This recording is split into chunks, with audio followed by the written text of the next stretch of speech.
Bismillahirrahmanirrahim. Good morning, students. At first, thanks to Almighty Allah who has given opportunity to come here to give online class on English. My dear students and all viewers, as to take my salam, Assalamu alaikum and welcome to online class. My dear students, in its critical time, world is facing most dreadful disease COVID-19, that means coronavirus. I hope by the grace of Allah, you all are safe and sound and you follow the all medical instructions by staying at home. My dear students, I will take to introduce myself to you. I am Shabnum Sultana, lecturer English, Rachia Bagber Islamia DS Alim Madrasa. My dear students, let's start our class. Today I will discuss about most important topics tense. তোমরা জানো গ্রামারের মধ্যে সবচেয়ে গুরুত্বপূর্ণ topics হলো tense. Tense ছাড়া grammar কল্পনাই করা যায় না। যেমন মনে করো right form of verbs, voice, narration এগুলোর ক্ষেত্রে অবশ্যই টেন্স জানতে হবে। বলা যায় ইংরেজি ভাষার প্রধান শর্তই হলো টেন্স। তাই টেন্সকে সোল অফ ইংলিশ ল্যাঙ্গুয়েজ বা ইংরেজি ভাষার প্রাণ বলা হয়।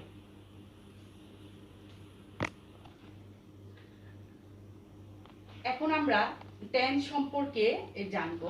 চলো আমরা বোর্ডে যাই। Tense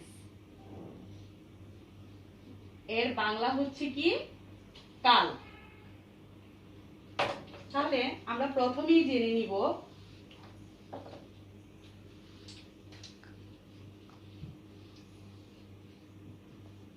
What is tense? What is tense? এর বাংলা হচ্ছে টেন্স কি? টেন্স কি? তাহলে এটা এখন আমরা এটার কি জানবো? ডেফিনিশনটা জানবো, সংজ্ঞাটা। ডেফিনিশন, ডেফিনিশন মানে কি? সংজ্ঞা। তাহলে টেন্সের সংজ্ঞাটা কি দাঁড়াবে? The time of the action, the time of the action, the time of the action of verb is called tense. মানে হচ্ছে ক্রিয়ার কাল নিষ্পন্ন হওয়ার সময়কে টেন্স বা কাল বলে। আমরা সংজ্ঞা জানলাম। এখন টেন্সের জানবো আমরা কাইন্ডস। কাইন্ডস মানে কি? প্রকারভেদ। টেন্স কত প্রকার?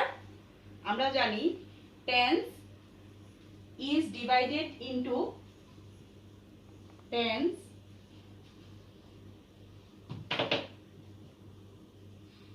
Tense is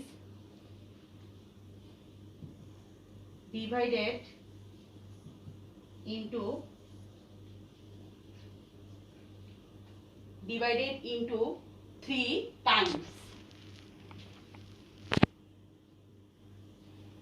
Tense is divided into three times. মানে tense প্রধানত তিন প্রকার। These are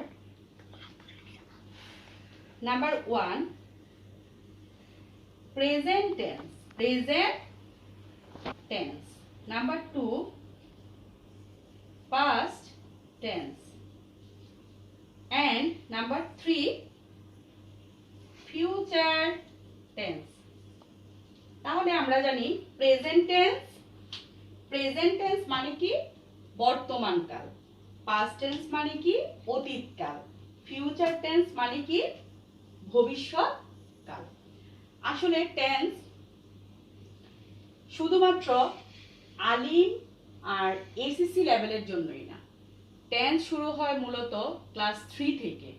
তাহলে সকল ক্লাসের জন্যই টেন্স খুবই ইম্পর্টেন্ট। তাহলে আমরা টেন্স জানা থাকলে আমাদের অন্যান্য গ্রামারগুলো করতে আমাদের কি হয়, সহজ হয়। এখন আমরা জেনে নিব প্রেজেন্ট টেন্স কি, পাস্ট টেন্স কি, ফিউচার টেন্স কি। সংক্ষেপে বলি প্রেজেন্ট টেন্স। প্রেজেন্ট টেন্স মানে হচ্ছে তিনটি টেন্স একটা সংজ্ঞা দিয়ে বুঝতে পারবে।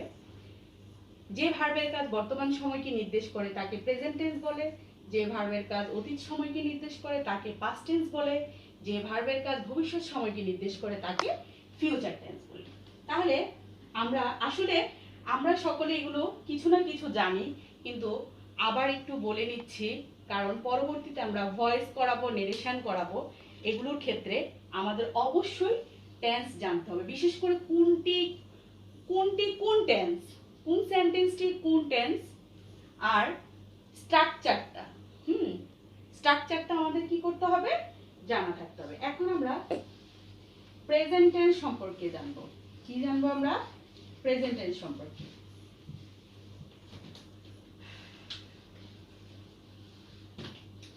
প্রেজেন্ট টেন্স সম্পর্কে জানবো। Present tense. তাহলে প্রেজেন্ট টেন্স কে আবার কয় ভাগে ভাগ করা হয়েছে? 4 ভাগে। Number 1, present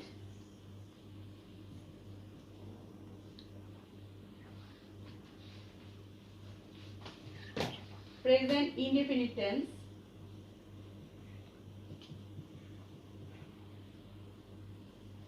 number 2, present continuous tense, number 3, present perfect tense, number 4, present perfect continuous tense. Present perfect continuous tense. তাহলে দেখো আমরা একটু সংক্ষেপে জেনে নিই। প্রেজেন্ট ইনডেফিনিট টেন্সের বাংলা হচ্ছে সাধারণ বর্তমান কাল। প্রেজেন্ট কন্টিনিউয়াস টেন্সের বাংলা হচ্ছে ঘটমান বর্তমান কাল। প্রেজেন্ট পারফেক্ট টেন্সের বাংলা হচ্ছে পুরাঘটিত বর্তমান কাল। প্রেজেন্ট পারফেক্ট কন্টিনিউয়াস টেন্স আসলে মূলত এই টেন্সের কোনো বাংলা হয় না, কিন্তু আমরা যদি ভেঙে বলি, প্রেজেন্ট মানে বর্তমান, পারফেক্ট মানে পুরাঘটিত, কন্টিনিউয়াস মানে ঘটমান, টেন্স মানে কাল। তাহলে পুরাটির অর্থ দাঁড়ায় পুরাঘটিত ঘটমান বর্তমান কাল। এখন আমরা সংক্ষেপে present indefinite tense, present continuous tense, present perfect tense, present perfect continuous টেন্সের সংজ্ঞাটা জানবো, চিনিবার উপায় আর স্ট্রাকচার, আর আমরা এটার কি জানবো, কিছু এক্সাম্পল। ঠিক আছে, এখন আমরা কি জানবো, প্রেজেন্ট ইনডেফিনিট টেন্স সম্পর্কে আমরা জেনে নিব।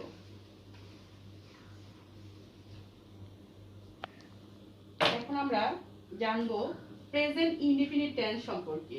Present indefinite tense, indefinite tense. তাহলে আমরা প্রেজেন্ট ইনডেফিনিট টেন্সের বাংলাটা কি জেনেছি? সাধারণ বর্তমান কাল। প্রেজেন্ট ইনডেফিনিট টেন্সের সংজ্ঞাটা কি? বর্তমানে কোনো কাজ হয় বা হয়ে থাকে এরূপ বোঝালে ভার্বের প্রেজেন্ট ইনডেফিনিট। বর্তমানে হয়, যে কোনো কাজ কিসে হয়? বর্তমানে হয়। বর্তমানে যেমন আমি ভাত খাই, তুমি কাজটি করো, সে একটি বই পড়ে, সে একটি চিঠি লেখে, সে ঘুমায়, এগুলো হচ্ছে কি বর্তমান কাল, মানে প্রেজেন্ট ইনডেফিনিট টেন্স। তাহলে এটা চিনবো কিভাবে? আমরা একটু চিনার উপায়টা দেই। চিনিবার উপায়, চিনিবার উপায় এটা সংক্ষেপে একটু জেনে নেই আমরা। চিনিবার উপায়, বাংলা ক্রিয়াপদের শেষে, বাংলা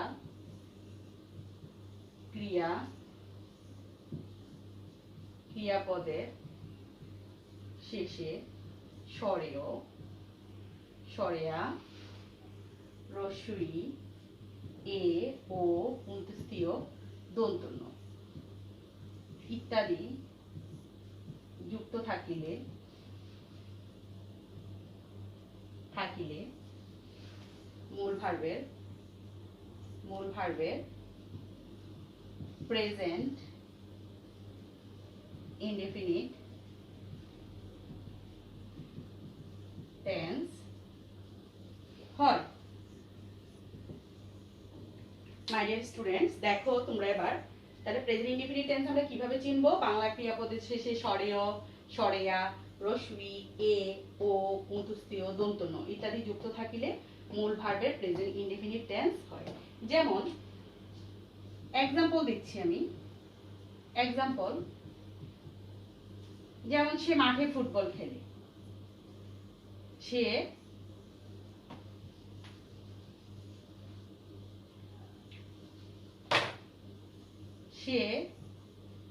মাঠে ফুটবল খেলে, খেলে এ আছে, কি আছে? এ আছে। এটাই হচ্ছে কি আমাদের ক্রিয়াপদ, এটা কি আমাদের ক্রিয়াপদ। তাহলে আমরা এতক্ষণ যে বলেছি বাংলা ক্রিয়াপদের শেষে স্বরেয়, স্বরেয়া, রস্বই, এ, ও, অন্ত্যেষ্টিয়, দন্ত ন, তাহলে খেলে এ আছে, এই কারণে আমরা এটাকে কি চিনবো? আমরা এটা প্রেজেন্ট ইনডেফিনিট টেন্স। তাহলে আমরা আরো অনেকগুলো এক্সাম্পল দিব, এটা বুঝিয়ে দিলাম যে এটা কিভাবে আমরা ক্রিয়াপদটি চিনব।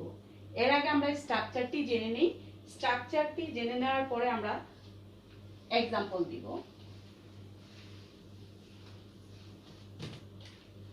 স্ট্রাকচার, স্ট্রাকচার মানে কি? ঘটন, ঘটন প্রণালী। তাহলে স্ট্রাকচারটি কি হবে? প্রেজেন্ট ইনডেফিনিট টেন্সের সাবজেক্ট প্লাস মূল ভার্বের প্রেজেন্ট ফর্ম, কোন form? Present form plus object plus other words যদি থাকে। তাহলে কি লিখেছি মাই ডিয়ার স্টুডেন্টস? দেখো স্ট্রাকচারটি কি লিখেছি? সাবজেক্ট প্লাস মূল ভার্বের present form plus object. Present indefinite টেন্সে প্রেজেন্ট ফর্ম, পাস্ট ইনডেফিনিট টেন্সে পাস্ট ফর্ম, ফিউচার ইনডেফিনিট টেন্সে প্রেজেন্ট ইনডেফিনিট টেন্সে ভার্বের প্রেজেন্ট ফর্ম, পাস্ট ইনডেফিনিট টেন্সে ভার্বের পাস্ট ফর্ম, ফিউচার ইনডেফিনিট টেন্সে ফিউচার ফর্ম হয় না, কিন্তু কি দিতে হয়? আমাদের ফিউচারের ক্ষেত্রে শ্যাল উইল দিয়ে, শ্যাল উইল বসিয়ে সাবজেক্টের পরে মূল ভার্বের প্রেজেন্ট ফর্ম আনতে হয়। আচ্ছা, এখন আমরা এক্সাম্পল দিব। এক্সাম্পল কি দিব? এক্সাম্পল। তাহলে আমি একটা এক্সাম্পল লিখছি, তাহারা মাঝে মাঝে ঝগড়া করে। তাহারা তাহারা মাঝে মাঝে ঝগড়া করে। কি হবে? সাবজেক্ট কি? দে।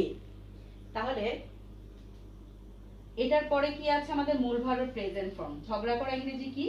কোয়ারেল। ঝগড়া করা ইংরেজি কি?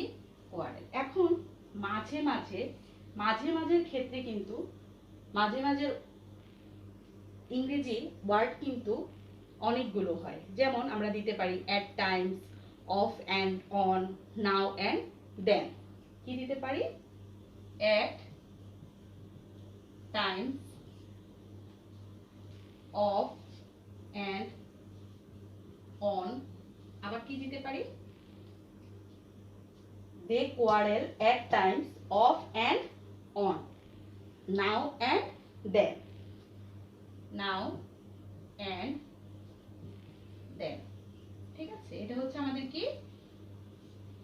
মাঝে মাঝে অর্থ। তাহলে দেখি আমাদের সাবজেক্ট, কোয়ারেল হচ্ছে কি? ভার্ব, মূল ভার্বের প্রেজেন্ট ফর্ম।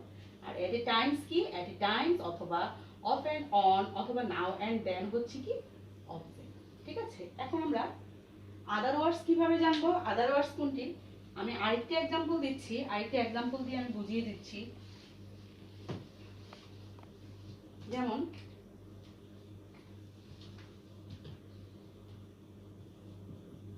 মিতু একটি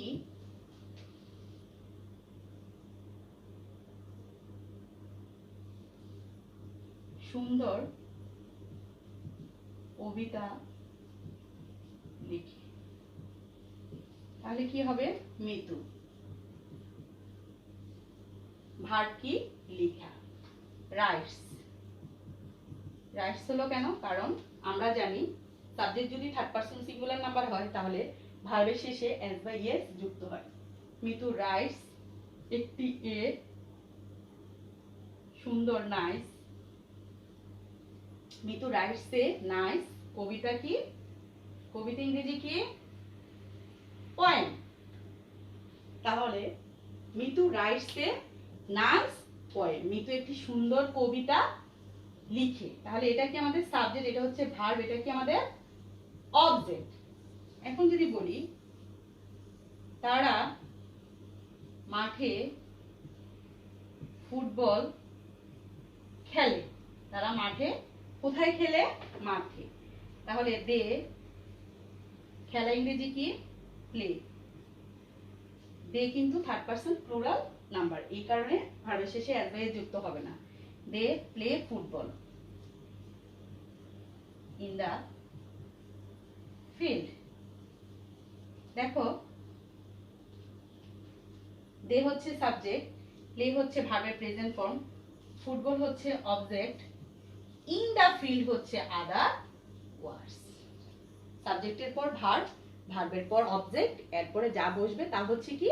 ভার্বের পরে যেটি বসবে এগুলো কি? এটা কি? অবজেক্ট। অবজেক্টের পরে যেটি বসবে এটি হচ্ছে কি? আমাদের আদার ওয়ার্ডস। তাহলে এখন আমরা আরো কিছু গুরুত্বপূর্ণ ট্রান্সলেশন তোমাদেরকে আমি দিচ্ছি, দেখো তোমরা এগুলো একটু জেনে নিবা।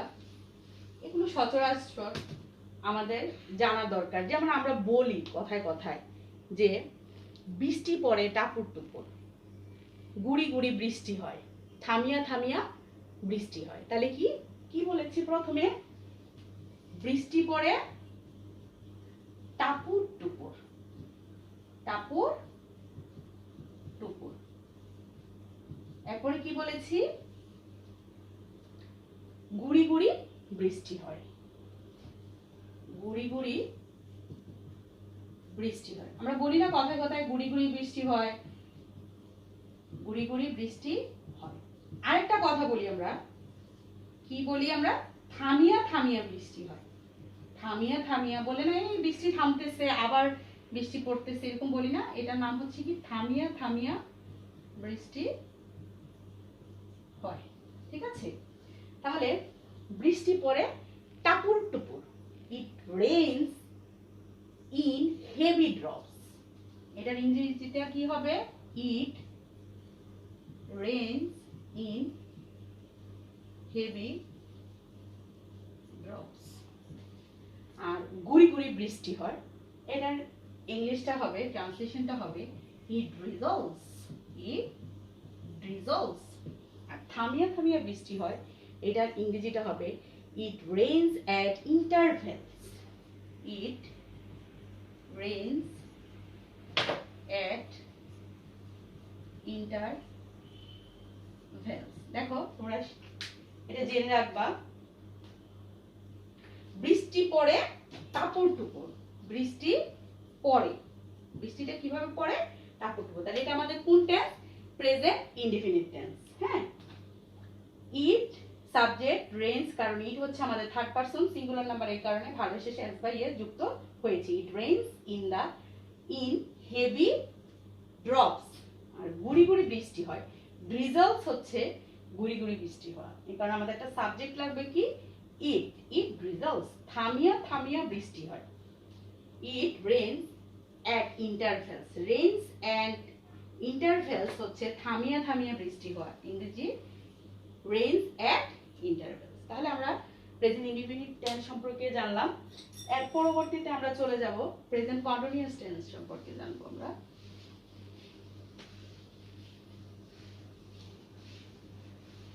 এগুলো তোমরা অবশ্যই বাসায় দেখবে, বাসায় একটু জেনে নিবা, একটু বইটা একটু খুলবে, খুলে একটু দেখবে, পড়বে।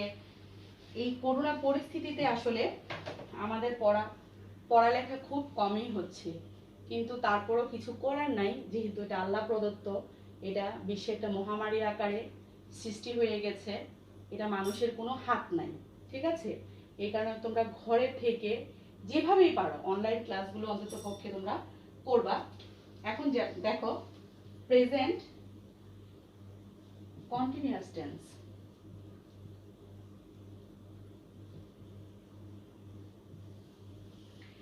প্রেজেন্ট কন্টিনিউয়াস টেন্সের বাংলাটা কি? ঘটমান বর্তমানকাল। প্রেজেন্ট কন্টিনিউয়াস টেন্সের আমরা এতক্ষণ জেনেছি প্রেজেন্ট ইনডিফিনিট টেন্স, বর্তমানে হয় বা হয়ে থাকে। আর প্রেজেন্ট কন্টিনিউয়াস টেন্স কি? ঘটমান, যে ঘটনাগুলো ঘটে, যেমন তেসি, তেসো, তেসে, তেসেন। যেমন বর্তমানে কোনো কাজ, যেমন আমি বলি, যেমন কোনো কাজ চলিতেছে, ঘটিতেছে, হইতেছে, এরূপ বোঝালে মূল ভার্বের প্রেজেন্ট কন্টিনিউয়াস টেন্স হয়। আমরা চিনব কিভাবে? চিনব হচ্ছে বাংলা ক্রিয়াপদের শেষে তেসি, তেসো, তেসে, তেসেন ইত্যাদি যুক্ত থাকলে মূল ভার্বের প্রেজেন্ট ইনডিফিনিট টেন্স হয়। এটা স্ট্রাকচারটাকে আমাদের মূল হচ্ছে প্রেজেন্ট ইনডিফিনিট টেন্স কিভাবে চিনব? বাংলা ক্রিয়াপদের শেষে সরেয়, সরেয়া, রস্যই, এ, ও, অন্তস্থীয়, দন্তন্য। আর প্রেজেন্ট কন্টিনিউয়াস টেন্স চিনব কিভাবে? বাংলা ক্রিয়াপদের শেষে ইটিসি, ইটেসো, ইটেসে, ইটেসেন। ঠিক আছে? এটা স্ট্রাকচারটা আমরা আগে জেনে নিই। স্ট্রাকচার দেখো, স্ট্রাকচারটা হচ্ছে subject plus am, is, are plus verb plus I N G plus object plus other words যদি থাকে। মাই ডিয়ার স্টুডেন্টস, স্ট্রাকচারটি আবার একটু দেখো। Subject plus am, is, are. Am is are হচ্ছে অক্সিলিয়ারি ভার্ব। কোন ভার্ব? Auxiliary verb. আর verb plus I N G, object plus other words যদি থাকে। তাহলে আমি একটা এক্সাম্পল দিচ্ছি।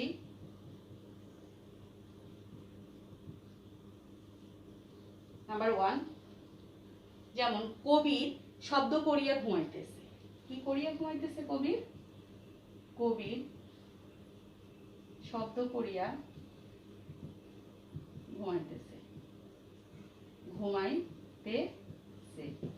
দেখো আমাদের সাবজেক্ট কি? কবির। ঘুমানো ইংলিশ কি? স্লিপ। ঘুমানো ইংলিশ কি? স্লিপ। তাহলে ভার্বের সাথে যুক্ত হবে কি? স্লিপিং। কবির যেহেতু সিঙ্গুলার, ভার্ব বসবে ইজ। Kabir is sleeping. তাহলে অক্সিলারি ভার্ব বসলো, ভার্ব প্লাস আইএনজি বসলো। কি করিয়া ঘুমাইতেছে? শব্দ করিয়া, making a sound, making a sound. ঠিক আছে? আরেকটা এক্সাম্পল দিচ্ছি, আরো হিউজ এক্সাম্পল আছে, তোমরা এগুলো পড়বা বাসায়। ঠিক আছে? যেমন সে হাঁটিয়া হাঁটিয়া বাজারে যাইতেছে। সে, তোমরা যদি স্ট্রাকচারটি বুঝো, যেমন কোনটার পর কোনটা আসবে, সাবজেক্টের পর অক্সিলারি ভার্ব, তারপর ভার্ব প্লাস আইএনজি, তারপর অবজেক্ট, তাহলে যে কোনো ট্রান্সলেশন, যে কোনো বেঙ্গলি ট্রান্সলেশনকে কি করতে পারো তোমরা? ইংলিশে ট্রান্সলেট করতে পারবা। বঙ্গানুবাদটাকে কি করতে পারবা তোমরা? ইংলিশে ট্রান্সলেট করতে পারবা। যেমন সে হাঁটিয়া হাঁটিয়া বাজারে যাইতেছে। কি হবে? সে কি? হি। হি এর সাথে কি বসবে? ইজ। কোথায় যাইতেছে? যাওয়া ইংরেজি কি? গোয়িং। যাওয়া ইংরেজি কি? গোয়িং। যাওয়া ইংরেজি কি? গোয়িং। কোথায় যাচ্ছে? বাজারে, to market. To market. Subject auxiliary verb, verb plus I N G, object to market. এখন কিভাবে যাচ্ছে? হাঁটিয়া হাঁটিয়া। কিভাবে? ওয়াকিং। ওয়াকিং। আসলে আমরা ইংরেজিকে অনেক ভয় পাই। ইংরেজি আসলে যতটুকু আমরা ভয় পাই ততটুকু কিন্তু ভয় পাওয়ার কিছু না। If you understand English, it is very easy, like water. If you don't understand English, it is very hard, like hill or hell or mountain. যদি তুমি বুঝো তাহলে সহজ, আর যদি তুমি না বুঝো তাহলে পাহাড় পর্বত চূড়ার মতো লাগবে তোমার কাছে। তাহলে আমাদের আসলে ইংরেজি হচ্ছে, English is a international language, it is not our mother tongue. এটা আমাদের যেহেতু মাতৃভাষা না, যেহেতু এটা কি, এটা ইন্টারন্যাশনাল ল্যাঙ্গুয়েজ, সেহেতু আমাদেরকে একটু বেশি বেশি করে পড়তে হবে। আমরা মাতৃভাষাটা যেভাবে আমরা বলে ফেলতে পারি, ইংলিশটা কিন্তু আমরা সেভাবে বলতে পারি না। এটার জন্য আমাদের একটু সাধনা করতে হয়, একটু পড়তে হয়, একটু বুঝতে হবে। আমি যদি এখন বইটা নিয়ে যদি গ্রামার গদবাদা পড়তে থাকি তাহলে কিন্তু আমি কিছুই বুঝবো না। আমাকে আস্তে আস্তে একটা ওয়ার্ড জানতে হবে, ওয়ার্ডের অর্থ জানতে হবে, এটা কোন পার্টস স্পিচ জানতে হবে, এটা কোন ভার্ব এটা জানতে হবে, এটা আমাদের কোন টেন্সে আছে এটা জানতে হবে। এতটুকু ছোট ছোট ছোট ছোট করে করে জানতে জানতে আমরা গ্রামার শিখতে হবে। ধরেই আমরা গ্রামার শিখতে পারবো না। এই কারণে আমি একটু সহজভাবে তোমাদেরকে বুঝিয়ে দিচ্ছি, যেহেতু পরবর্তী ক্লাসে ভয়েস নেরেশন করাবো। প্রেজেন্ট কন্টিনিউয়াস টেন্স সম্পর্কে আমরা জানলাম, এখন জানবো প্রেজেন্ট পারফেক্ট টেন্স। কোন টেন্স? Present perfect tense.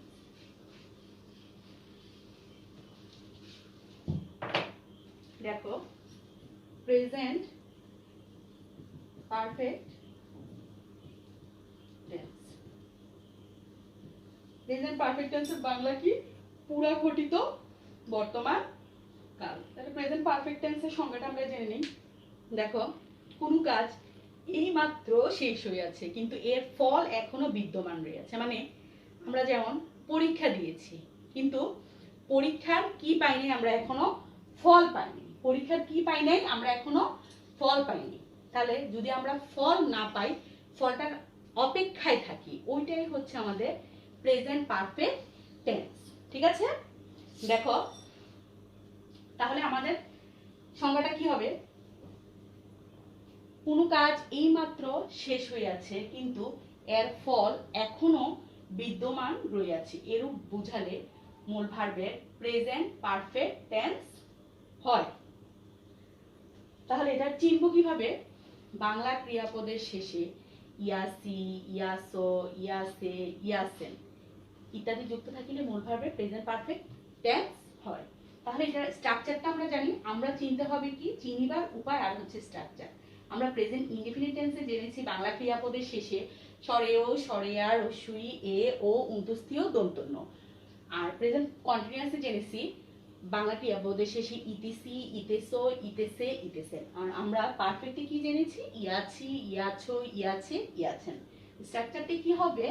Subject plus had oblique has plus ভার্বের past participle form plus object plus other words যদি থাকে। ঠিক আছে? দেখো, প্রেজেন্ট পারফেক্ট টেন্সের স্ট্রাকচারটি হচ্ছে subject plus have has plus ভার্বের past participle form plus object plus other words যদি থাকে। তাহলে এটি এক্সাম্পল দিচ্ছি। এক্সাম্পল কি হবে? যেমন সে নদীর তীরে সকালবেলা ভ্রমণ করিয়াছে। সে নদীর তীরে সকালবেলা ভ্রমণ করিয়াছে। করিয়াছে, ইয়াছে। তাহলে আমাদের এটা কোন টেন্স? Present perfect tense. তাহলে সে কি হচ্ছে কি? সাবজেক্ট। হি এর সাথে কি বসবে? সিঙ্গুলার হলে হ্যাজ বসবে, প্লুরাল হলে কি বসবে? হ্যাভ বসবে। হি হ্যাজ ভ্রমণ করা কি? He has walked. He has walked. নদীর তীর ইংরেজি কি? নদীর তীরে। Bank on the bank of the river. He has walked on the bank of the river. On the bank of the river. কোথায় ভ্রমণ করিয়াছে? নদীর তীরে। কোথায় ভ্রমণ করিয়াছে? নদীর তীরে। কখন ভ্রমণ করিয়াছে? সকালবেলা। তাহলে আমরা পেলাম হি হচ্ছে সাবজেক্ট, হ্যাজ হচ্ছে কি? অক্সিলারি ভার্ব, ওয়াক হচ্ছে কি? আমাদের ভার্বের past participle form, past participle form. নদীর তীরে হচ্ছে on the bank of the river. কখন ভ্রমণ করিয়াছে? সকালবেলা, ইন দ্য মর্নিং। ঠিক আছে, তাহলে আমরা প্রেজেন্ট পারফেক্ট টেন্স সম্পর্কেও জেনে নিলাম। কি হবে?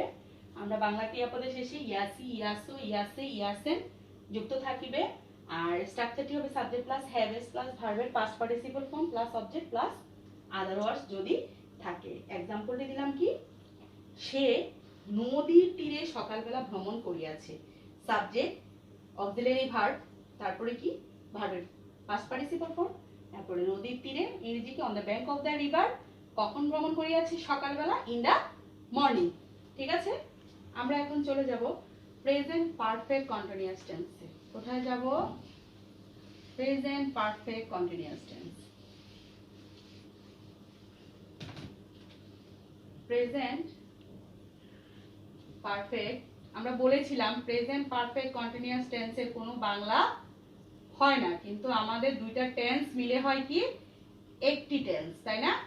যেমন এই টেন্সটিতে কি আছে, এর আগে আমরা প্রেজেন্ট কন্টিনিউয়াস টেন্সও জেনেছি, প্রেজেন্ট পারফেক্ট টেন্সও জেনেছি। তাহলে প্রেজেন্ট পারফেক্ট কন্টিনিউয়াস টেন্সের সংজ্ঞাটা কি? প্রেজেন্ট পারফেক্ট, দুইটা টেন্স মিলে একটা টেন্স। হ্যাঁ, প্রেজেন্ট পারফেক্ট টেন্সের সংজ্ঞাটি হচ্ছে কোনো কাজ অতীতকালে আরম্ভ হয়ে, কথাটা বুঝবা, অতীতকালে আরম্ভ হয়ে বর্তমান কালেও কিছু সময় বা দীর্ঘ সময়, সময়ের উল্লেখ আছে, কিছু সময় বা দীর্ঘ সময় ধরে চলিতেছে, ঘটিতেছে, হইতেছে, এরূপ বোঝালে মূল ভার্বের প্রেজেন্ট পারফেক্ট কন্টিনিউয়াস টেন্স হয়। আমরা চিনব কিভাবে? কন্টিনিউয়াস যেহেতু আছে, যে টেন্সে কন্টিনিউয়াস থাকুক তেসি কথাটা থাকবেই।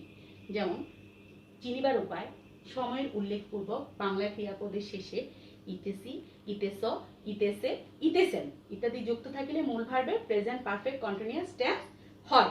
স্ট্রাকচারটি কি হবে? আমরা স্ট্রাকচারটি জেনে নেই। স্ট্রাকচারটি একটু ভিন্ন, যেহেতু সময়ের উল্লেখ আছে। কি আছে? সময়ের উল্লেখ আছে। Subject plus have been oblique has been plus verb plus I N G plus object plus since oblique for, since oblique কি সময় যেহেতু আছে, since oblique for plus time. দেখো মাই ডিয়ার স্টুডেন্টস, স্ট্রাকচারটি দেখে নাও। সবকিছুই ঠিক আছে, subject plus auxiliary verb plus I N G plus object, শুধু এই ক্ষেত্রে সময়ের উল্লেখ থাকবে বিধে কি আছে সিন্স অবলিক ফর প্লাস। এখন সিন্স কোথায় বসে আর ফর কোথায় বসে? পিরিয়ড অফ টাইম বোঝাতে বসে period of time, period of time, এটা হচ্ছে সময়ের ব্যক্তি, সময়ের ব্যক্তি বোঝাতে কি বসে? ফর বসে। আর point of time, point of time এটা হচ্ছে নির্দিষ্ট সময় শেষে কি বসে? নির্দিষ্ট সময়ের ক্ষেত্রে বসে সিন্স, ফর সিন। দেখো আমাদের সিন্স আর ফর কোথায় বসে? পিরিয়ড অফ টাইম মানে হচ্ছে সময়ের ব্যক্তি বোঝাতে ফর বসে, পয়েন্ট অফ টাইম নির্দিষ্ট সময় বোঝাতে কি বসে? সিন্স বসে। দেখো তাহলে আমরা এখন এটার স্ট্রাকচারটিও জানলাম, কখন ফর বসে, কখন সিন্স বসে তাও জানলাম। এখন আমরা কয়েকটি এক্সাম্পল দিয়ে বুঝিয়ে দিব কখন ফর বসে, কখন সিন্স বসে। ফর আসলে সাধারণত 1 ঘন্টা যাবত, 2 ঘন্টা যাবত, 3 ঘন্টা যাবত এই ক্ষেত্রে বসে। আর সিন্স কোথায় বসে? যেমন সকাল হইতে, দুপুর হইতে, বিকাল হইতে, সন্ধ্যা হইতে, রাত্র হইতে। ঠিক আছে, তাহলে আমরা এক্সাম্পলটা দিলে আরো ক্লিয়ার হয়ে যাব। দেখো এক্সাম্পল, উদাহরণ, এক্সাম্পল উদাহরণ। তাহলে আমরা এক্সাম্পল কি দিব? যেমন সে 2 ঘন্টা যাবত এই কাজটি করিতেছে, সে 2 ঘন্টা যাবত কাজটি করিতেছে, এই কাজটি করিতেছে। যেহেতু আমাদের কি আছে, কন্টিনিউয়াসের তেসে আছে, দেখো কি হবে, হি সাবজেক্ট, তাহলে হ্যাভ বিন হ্যাজ বিন, যেহেতু সিঙ্গুলার সেহেতু কি বসবে, has been, he has been. He has been কি করতেছে, কাজ করতেছে, তাহলে কাজ করা ইংরেজি কি, দেখো ডুইং, এই কাজটি, ডুইং দিস ওয়ার্ক, ডো হচ্ছে করা, ওয়ার্ক হচ্ছে কাজ, তাহলে এই বলাতে কি হয়েছে, ডুইং দিস ওয়ার্ক, কয় ঘন্টা যাব, 2 ঘন্টা যাব, সময় ব্যক্তি বুঝিয়েছি, ফর 2 আওয়ার্স। ঠিক আছে, দেখো তাহলে সে 2 ঘন্টা যাবত এই কাজটি করিতেছে, কি হবে, he has been doing this work for 2 hours. এখন আমরা বুঝলাম এটা সময়ের ব্যক্তি বোঝাতে ফর বসে। এখন আমরা নির্দিষ্ট সময়ের ক্ষেত্রে কিভাবে বসে এটা একটা আরেকটা এক্সাম্পল দিয়ে বুঝিয়ে দিই। যেমন কামাল গত রবিবার হইতে জ্বরে ভুগিতেছে, কামাল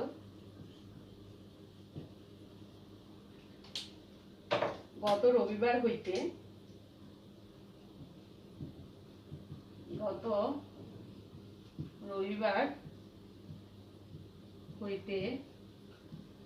জ্বরে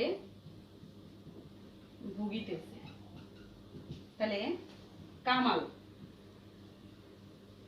সাবজেক্ট, কামালের সাথে কি বসবে, যেহেতু singular has been, Kamal has been. ভোগ করা ইংরেজি কি, সাফারিং, যেহেতু সাফার অর্থ ভোগ করা, যেহেতু এটা কন্টিনিউয়াস সেহেতু হবে কি সাফারিং, ভার্বের সাথে আইএনজি যুক্ত হবে, হি হ্যাজ বিন সাফারিং, কিসে ভুগিতেছে, জ্বরে, ফ্রম ফিভার, গত মানে লাস্ট, যেহেতু রবিবারটি নির্দিষ্ট সেহেতু কি বলবে, since, last since Sunday, Sunday, Monday, Tuesday, Wednesday, যেটাই হোক এখানে নির্দিষ্ট করে বোঝানো হচ্ছে, সপ্তাহে 7টি নামও নির্দিষ্ট। দেখো মাই ডিয়ার স্টুডেন্টস, আমরা কি জানলাম, প্রেজেন্ট পারফেক্ট কন্টিনিউয়াস টেন্স সম্পর্কে জানলাম। তাহলে আমরা টোটালি আমরা আজকে টেন্স কয় প্রকার জানলাম, 3 প্রকার প্রধানত, present tense, past tense, future tense. Present টেন্সকে আবার 4 ভাগে ভাগ করছে, পাস্ট টেন্সকে আবার 4 ভাগে, ফিউচার টেন্সকে আবার 4 ভাগে। তাহলে আমরা আজকে প্রেজেন্ট টেন্সের 4 প্রকারের সংজ্ঞা, চিনিবার উপায়, স্ট্রাকচার, এক্সাম্পল আমরা আজকে জানলাম। এর মধ্যে যদি তোমরা কিছু না বুঝো তাহলে কমেন্টে তোমরা লিখে জানাবা, পরবর্তী ক্লাসে আমি এগুলো তোমাদেরকে বুঝিয়ে দিব বা সমাধান করে দিব। তোমরা বেশি বেশি করে like, comment, share and subscribe করবে। আর যদি একবারেই বেশি কিছু বুঝতে প্রবলেম হয় তোমরা আমাকে কি করবে, কমেন্ট বক্সে লিখে দিবে, আমি পরবর্তী ক্লাসে ইনশাল্লাহ আমি তোমাদেরকে বুঝিয়ে দিব। সবশেষে তোমাদের সুস্বাস্থ্য কামনা করে এখানে আমার ক্লাস শেষ করলাম। I would like to thank all of them. Allah.